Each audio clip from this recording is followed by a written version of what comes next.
You're listening to Stealing from Wizards, Volume 3, Kidnapping, by R.A. Consul.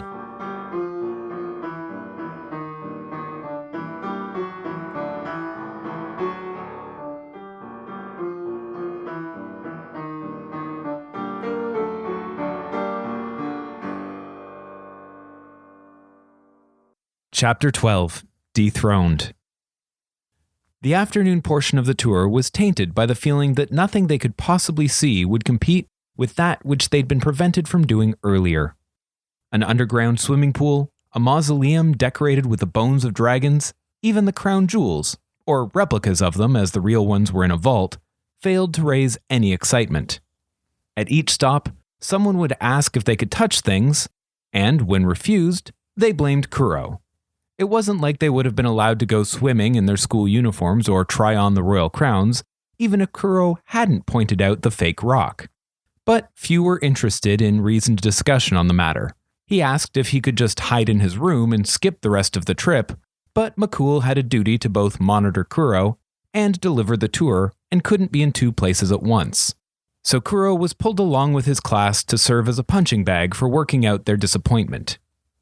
After hours of repetitive tales of great kings doing great things, their insults for Kuro were replaced by complaints of sore feet, which were in turn drowned out by the unexpected sounds of childish glee. As their tour reached its conclusion, laughter echoed through the palace up from the Great Hall, which they entered, finding one of the first-year students airborne. "Next!" shouted Lady Morgaine, the knight assigned to the first-year class. She was a short, broad woman, with a face creased by age. She had a low brow, which most often made her appear angry, but at the moment was being bent in the service of joy. A Wertheim girl, so elven she looked to have been dipped in gold, bounded up the royal dais and, after a nod from the knight, settled on the throne. Hardly a moment later, she was launched from it, tumbling across the hall in a long arc and falling into a massive shimmering spiderweb, which had been clearly conjured for that purpose. Mr. Wittershins and Mrs. Lovelace helped the girl down, giggling and shaking from the experience, and prevented her from sneaking back into line. Also in observance were the Regent and the Black Knight, the first of whom was chuckling with grandfatherly delight, the other fuming at the impropriety. "It'll eject anyone who isn't a member of the royal family," explained McCool to his suddenly very attentive tour group. Kuro's classmates didn't even wait to be given permission. They broke and ran to join the line of first years, nearly trampling several in the process. Kuro did not join them. This time, his hesitance was not due to prior criminal experience. He had never interacted with the throne. Phineas had never demanded that he attempt to burgle the chair, likely not because of any consideration for Kuro's safety or abilities, but rather that he had no particular interest in having it. Kuro's reluctance was simply caused by his well-earned paranoia. Nothing good could come from him sitting on the throne, but he could imagine myriad terrible outcomes, including, but not limited to, coronation and decapitation. He looked to his warden to confirm his choice, and McCool did so with vigor. "Once bitten, twice shy, friend," he said, raising his hands in surrender. "If you don't want to go, I'm not going to force you." "I might, though," replied Charlie from behind them. She had also avoided the stampede and elected instead to entertain herself by teasing Kuro. "Do you know it's a fake?" she asked, eyes comically wide and face much too close to his. "Did you replace it with a clever forgery last night while we slept? Or do you know that it will not eject you, Kuro, secret king of Tirnanog Hayashi?" There was no seriousness to her accusations. She had to fight from giggling and wrestled to keep the corners of her mouth from pulling her sternly pursed lips into a grin. "Same to you, Charlotte Cook, if that is your real name," Kuro replied. "Are you hiding something?" A child screaming with equal parts glee and terror wailed across the room, and Charlie's joyful aura wavered briefly. She shuddered and took a deep breath to steady herself. "Maybe," she said, not wanting to admit to her fear of flying in front of Sir McCool. "Your secret is safe with me," Kuro said. "I'll never tell anyone you're secretly a princess." While that comment was taken as it was intended by Sir McCool, who smirked slightly and went back to watching children hurtle across the room, the Regent caught enough of the conversation to become curious. "Will you two not be joining in the fun?" he asked in his ponderous whisper. "No, thank you," replied Charlie, forcefully enough for him to raise an eyebrow in suspicion. Kuro was shocked that he'd even been asked. After that morning's misadventure, he didn't expect the regent to encourage him to interact with anything of value ever again. "I don't want to ruin anything else today if I can help it." "Nonsense," said the old wizard, who then either chuckled or coughed. It was hard to tell. "The throne has withstood dragons' breaths and giants' axes. There is nothing you could do which would so much as dirty the upholstery. You must give it a try. I'm sure you'll enjoy the experience." He gestured to a student gleefully cartwheeling through the air as a means of proving his point. Sir Bors had turned his attention to their conversation and regarded Kuro with overflowing malice. "My lord, I can't say that this is appropriate. Letting children sit on the throne is insult enough to the memory of the royal family. But children of the enemy? This I cannot abide." The Black Knight seemed incapable of speaking at a volume suited for private conversation, and so had gained the attention of the whole room, which now included 2 more grades worth of students and their attendant knights.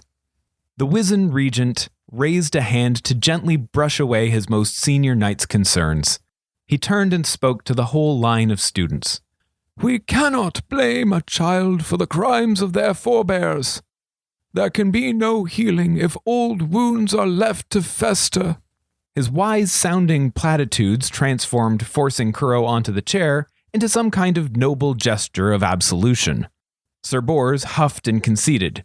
"If my lord insists," he said in a tone of an obedient soldier. Kuro looked to Sir McCool in hopes that he might talk some sense into his seniors, but the young knight just shrugged feebly.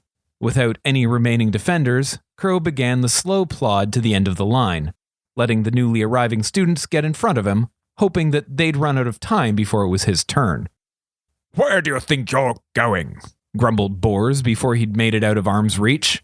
With a metal hand firmly on Kuro's shoulder, he ordered, "With me, boy," and then led him directly to the throne. The glares of the others who were dutifully waiting their turn bore into him, rightfully jealous of his jumping the line for the second time that day. No doubt many were nervous that he would find some way to ruin it for everyone. He certainly was. He wanted to argue, to scream that they should have learned better that morning. The wind tried to slow their progress, but the Black Knight was undaunted. The throne was huge and impossibly ornate. Carved griffins, wyverns, and dragons battled in miniature, encircling plush purple velvet cushions. Despite the assurances that it could survive a bath in a volcano, Kuro had a hard time believing he wouldn't snap off an expertly carved horn just by breathing too hard. "Sit," ordered the Black Knight, impatient for the insult to the throne to end. Obediently, Kuro climbed onto the chair. Immediately, he felt power welling beneath him, a force that filled his body with weight and strength, like he was part of the castle, and it part of him. He jumped off the chair in a panic, shaking from his mere moment in the seat. Something was terribly wrong. It hadn't thrown him. The other students had been flung the moments their bottoms hit the velvet, but he'd had a chance to settle before evacuating voluntarily. He now had the attention of the whole room. The idle chatter of impatient students stopped, and all eyes were fixed on him and his failed ejection. "Sit back down," Sir Bors ordered, but the edge of loathing had left his voice to be replaced with a mix of curiosity and concern. "Please." That small note of deference worried Kuro more than the misbehaving chair. Bors was now watching him with new eyes, reevaluating the thief, traitor, and enemy as his potential king, and that shook Kuro. The notion that just by sitting in this chair, he would be accepted as unquestioned ruler by a man who would gladly see him dead was as terrifying as it was confusing. Nobody should have that kind of power over someone else, and certainly not Kuro. Bor's posture made it clear that if Kuro didn't get back in the chair, the knight would place him there. With trepidation so thick it made him nauseated, he climbed back into the seat. Again, power surged. Others felt it too. Sir Bors and Lady Morgaine shuddered, and students at the front of the line clutched their stomachs. Then the chair creaked. Whatever was happening wasn't right. A flicker from his wrist caught his eye, and he looked to see the runes on his bangle whirling back and forth, a rainbow in motion. In horror, he watched the colors converge into a steady white glow, locking him in place. He tried to free himself from the throne, but found he was unable. He might as well have been trying to pull his torso off his hips. The throne groaned as its magics wrestled with those in the bracelet. Kuro cursed at Dubois for not giving him an instruction manual. There must have been a way for him to turn it off, to dismount on purpose. He struggled, flailed, tried to force the bracelet off his wrist. Bors and Morgaine joined the struggle, pushing and pulling in equal measure, but their efforts merely redoubled his immobility as the bracelet resisted. Lady Morgaine started to chant a spell, and Bors reached for his sword, prepared to remove the bracelet in a very permanent manner, but it was too late. The royal throne of Tirnanog, seat of power for the summer court, shattered. In an explosion that would echo for generations, the near-invincible chair tore itself to splinters. Nothing in its remains were salvageable, or even recognizable. Not a miniature lion, nor a strip of velvet large enough to stitch to another. The silence that followed made Kuro think he'd been deafened by the blast, but he could still hear the gentle rain of sawdust and stuffing, despite the ringing in his ears. "I'm sorry," he said. He repeated those words nonstop for anyone who would hear them, but the only responses were hollow stares or averted eyes. The hall was cleared, students sent back to their rooms, knights joined in council at their table around a forged boulder, and Kuro was sent alone to meet with the regent. His office was housed within the tallest tower of the palace, overlooking the courtyard that Kuro had largely ruined upon entering the grounds the day before. It was richly furnished, but lacked the ornate decor and soaring majesty of the other parts of the palace. The extravagance and excess that marked the other rooms as being fit for kings and queens were missing there. Even if the room wasn't meant for royalty, it was still luxurious. The regent had his choice of lounging in an armchair, chaise, Chesterfield, or hammock. The balcony, which had once served as a stage for royal proclamations, held a patio set for taking afternoon tea. Paintings of placid landscapes and sleeping dragons occupied the walls so that he would never suffer for a lack of beauty within his line of sight. He had 2 chess tables set up with ongoing games.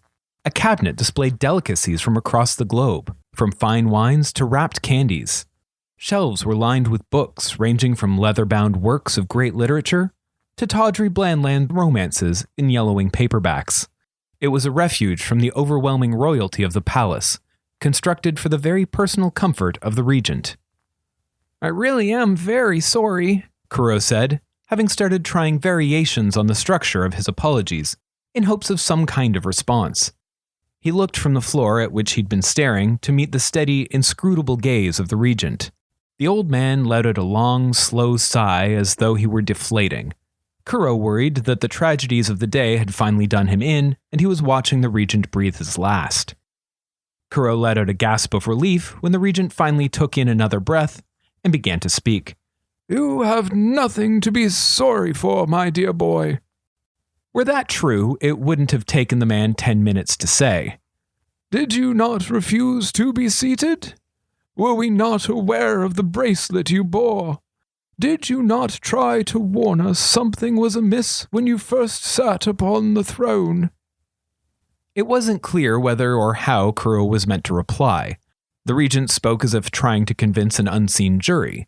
"No, my boy, you've done nothing for which to be sorry," he repeated, apparently satisfied with his own analysis. "This disaster is of our own making. A vain hope that somehow the heir had been missed in the countless attempts we have made to find them. What were the chances they were hiding in plain sight? Slim? None is more likely. You may have saved us, in fact." He stood and paced the office. "If the boulder truly is a forgery, and it does seem to be, who knows whom it may choose? Perhaps it is a ploy from another kingdom to seat one of their children on our throne. A gambit only possible, as we were blinded by our desire to find our lost heir. We have trapped ourselves in a moment of tragedy and refused to move forward. With the loss of the stone and the throne, we may no longer have that luxury, and are finally forced to face the harsh future." He seemed to be practicing the argument for a future audience rather than addressing Kuro. The regent was interrupted by a movement of a piece on one of the chessboards and stopped his speech to play a move of his own. The pause stretched out while the regent puzzled over the problem to the point where Kuro worried he'd been forgotten. Attempting to gently remind the man of his presence, he said, "Is there any way left to check if someone's the heir?" The regent startled slightly at the interruption. After taking a moment to recall why there was a teenage thief in his office, he raised a finger of pause and gave a conspiratorial wink. "There is one more way," he said, as he moved back to his desk and sorted through a drawer. He removed a long, slender wooden box and held it with a care bordering on reverence. "A single hair remains known to belong to the true heir." He slid open the lid to gaze adoringly at its contents, but his gentle paternal smile fell into a look of horror as Kuro's constant companion, the West Wind, swirled. The old wizard's eyes darted up from the case as if chasing a fly, while he lunged wildly, trying to grab something out of the air. It was too far for Kuro to see the hair clearly. All he could do was beg for the wind to still, but the damage was already done. The aged wizard dropped to the floor and began furiously searching through the carpet, coming up with nothing. He lowered his head and began convulsing with racking sobs as he pounded the ground with his fist. "I'm so sorry," blurted Kuro. "I didn't know. You didn't warn me. I can't stop it, I swear. I would have told you." Kuro was cut off by the regent rolling onto his back and, unable to contain it any longer, bursting with laughter. He howled, and tears rolled down his face as he fought and failed to speak over his mirth. What he managed to wheeze out as he fought for breath was, "You should have seen your face." Kuro's baffled reaction to that must have been even more amusing as it produced another burst of uncontrollable laughter. "So you're not angry?" Kuro ventured once the regent had regained some control over his breathing. "Of course I'm angry, my boy," he sniffed and wiped away a tear. "I'm positively apoplectic. I am not, however, angry at you." "You're not?" He shook his head slowly to confirm. "If I had the slightest reason to believe you intended us harm, you'd be in chains already. You have single-handedly dismantled any chance we had left of discovering a true heir, and yet every step of it was against your will and under our supervision. Sir Bors himself made you sit on the throne. No, my boy, you are blameless. A victim of our hubris, and perhaps a catalyst for change." "Do you think you'll be able to find the heir's hair again?" The regent had to steady himself to prevent another outburst of giggles. "That was, I'm afraid, a rather cruel joke," he said sheepishly. "This box contains a fine pen. Only that and nothing more." The release of tension that washed over Kuro felt as though his bones had turned to jelly. He wobbled on unsteady legs and almost wept with relief. The old wizard picked himself up off the floor and bowed very slightly to Kuro. "Consider that my unjust vengeance for the trouble you have inadvertently caused us." Kuro was having trouble processing all that was happening. The roller coaster of emotions made it difficult to fully understand what was being said, and the fact that an adult was being reasonable was so foreign that he wondered if he was dreaming. "That's it?" he confirmed. "It was more than you deserved," assured the regent. "You are free to go, though you may wish to steer clear of Sir Bors." "He did look ready to kill me," said Kuro. "Oh, no," the regent disagreed. "He is a good and honorable knight. He would not kill a child, even one so troublesome as you." He winked. "He might, however, spend quite a lot of time yelling at one, which may put something of a damper on this evening's festivities for both you and anyone else in earshot. Given Sir Bor's talent for shouting, that could include most of the palace."